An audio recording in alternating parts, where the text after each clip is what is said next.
This is an interesting report. It's actually just mirroring what has been a trend over the last, I think, 3 or 4 years. Myself, as survivor, of, a male survivor of domestic violence, it's something I'm quite familiar with. And I think the figures actually don't represent the reality, but the fact that the news is even coming out, I think it's a welcome development. So it continues to come out. The DSVRT should be commended. Titilola and her team, they've once again at least tried to shed some light on what's happening with men. So this report, based on an interview with her, is titled 194 Lagos men beaten by wives in the last 6 months, and this was published on the 19th of July 2021 this year. All right, so I'm just going to read it out just for the benefit of all those who might not have the access, or probably if you're driving and you want to just know what it's about, just read it out. And I think it helps also to just present it in as many formats as possible. So this is a written report, but I'm giving you an audio version. All right.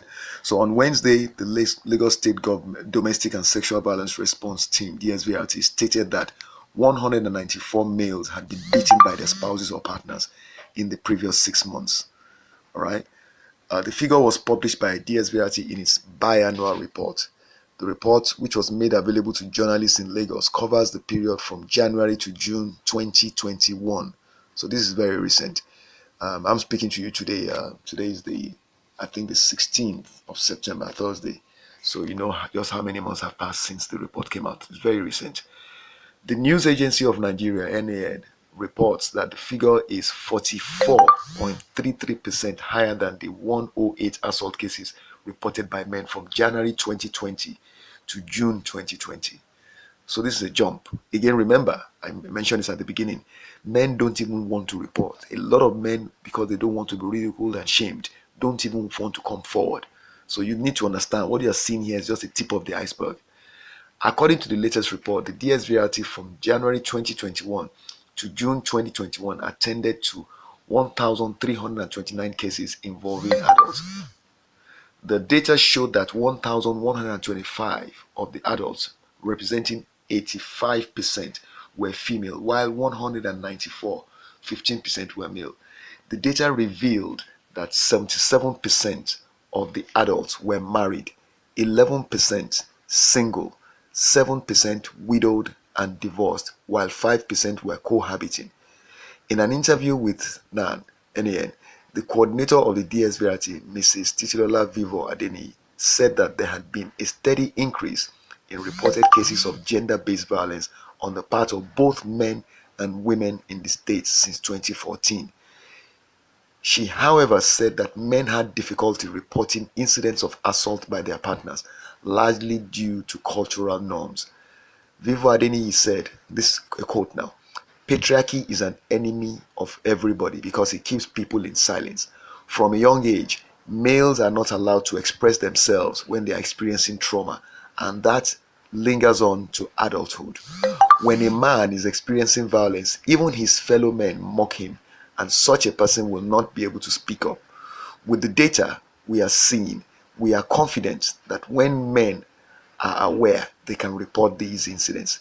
They will be treated with empathy and professionalism, and they can be encouraged to speak up and report." End of quote. The report continues. The DSVRT report. By the way, let me just make a comment here.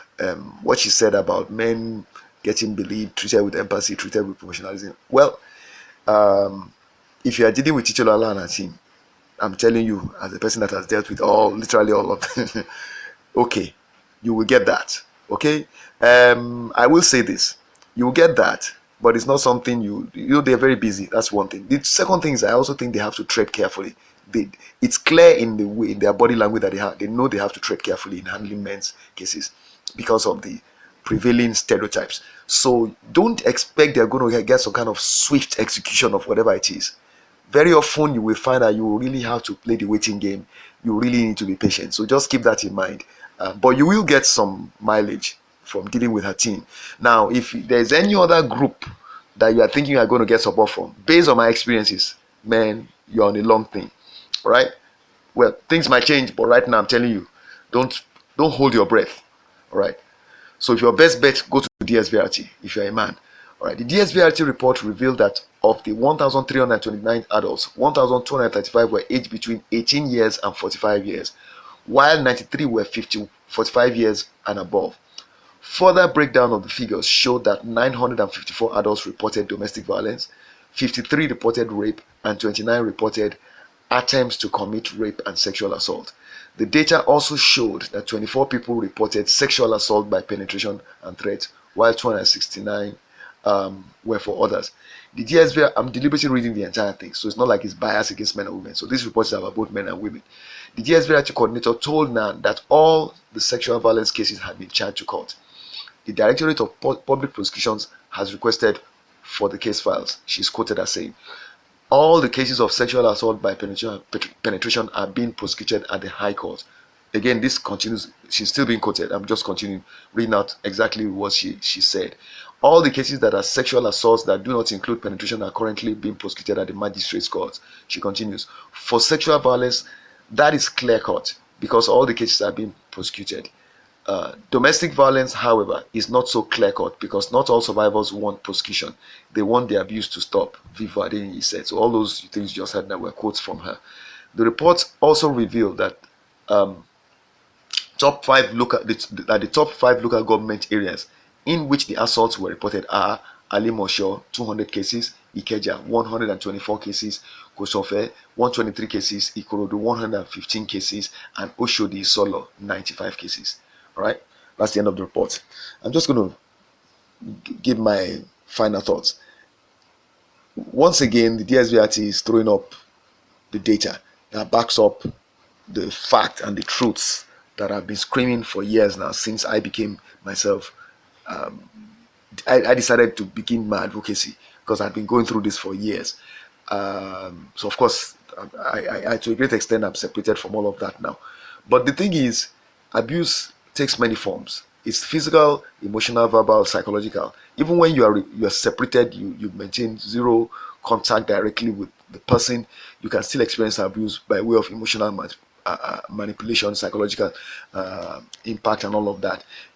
Especially when you share offspring with the person, so that abuse can still continue through those channels. The thing is, society is so numb, not even numb now, insensitive to all these dimensions of abuse, and this kind of abuse can happen to both men and women. So the victims, it doesn't matter what gender, you can be abused emotionally and psychologically even after you're separated from the person, sometimes through your kids being used as a weapon against you. This can happen between men and women, but many times women do it to their ex-partners. They use the children as weapons.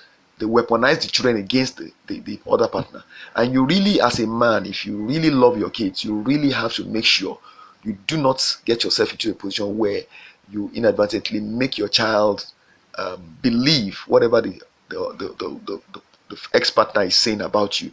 So you've got to be more understand that the child is under psychological pressure, and therefore whatever you're experiencing from the child, it's not very likely to be the reality in terms of how the child truly sees you or feels about you.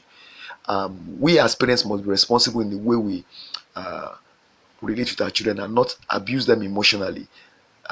Use tactics like emotional blackmail to get them to do what we want. Women do this a lot, but there are also men who do it. And the point is, it needs to stop. People need to avoid doing it. Most importantly, however, if you're a man, you're going through abuse, don't think it helps you. Don't let anybody tell you are a man, you don't have to talk. That is abuse on its own. Anybody telling you that, especially a woman telling you that, or indeed any man or woman telling you that, is actually inflicting more abuse on you. That's secondary abuse. Telling you are a man, you should take it. No, you shouldn't take it. Anything that makes you feel that way, you know it's abuse. Therefore, you need to get an outlet. You need to go and talk about it to somebody. Let them know it's happening to you and separate yourself to the source of that abuse. I'm saying this because some people think they're strong, they can take it. I thought I was strong, I could take it. Man, I'm just lucky I'm still normal today. Well, when I say normal, I mean, for God's sake, trauma is trauma. You don't ever really completely eliminate it. It's always there, the remnants of it. You probably never be the same, in my opinion. But at least you're alive. So don't let it get you to the point where you feel you have no other options. Get help immediately. If you are being abused, believe me, she may not lay a finger on you and she can destroy you with her tongue. That is the power a woman has. If you are on the receiving end of that, bro, get yourself out of that environment and get yourself to people that can help you. And like I said, it may be very useful for you if you have the means. Get down to the DSVRT. I think Lola is somebody you can depend on to a great extent. However, I do think they have their limitations in that area. The DSVRT cannot really help men as much as men need to be helped, and I think it's because I believe their hands are tied. I think they would love to do more, but I do believe there are certain things that hold them back from doing as much as they can and should do, in my opinion, especially in dealing with the person who is the abuser, who is a woman. I think many times they hold back. Okay, maybe because they're looking at the fact that the person is the one who is the primary caregiver to the children, but still, at the end of the day, that is no excuse for letting somebody destroy another human being. But again, this is me just talking. I'm talking, however, from my perspective as a person who has experienced the abuse at the hands of a female partner. We all know if a man and woman had to face each other, let's be honest with ourselves, very often the man could literally destroy the woman. But we have been trained to exercise restraint. We would like our women to also be trained to exercise restraint in the power they wield. We wield more physical advantage over them. They wield, when it comes to the use of the tongue, my God, if a woman decides to go at you, she could destroy you with her words. And I know you. Those of you listening to me, you know what I'm talking about. If you've experienced abuse from a woman, you know what I'm talking about. Therefore, come on, we should all come together as men and begin to demand from society that it begins to challenge women to do better. I mean, watch Kevin Samuels. Please go to YouTube, Kevin Samuels with an S. He says it a lot in his videos when he interviews women and men. He talks about the fact that nobody's making women accountable. And he's very bold in saying it, and he's in America. So really what we need to do is all line up and kind of join him in this call, challenging society to do better with women, because it's not helping us. What we are creating are monsters.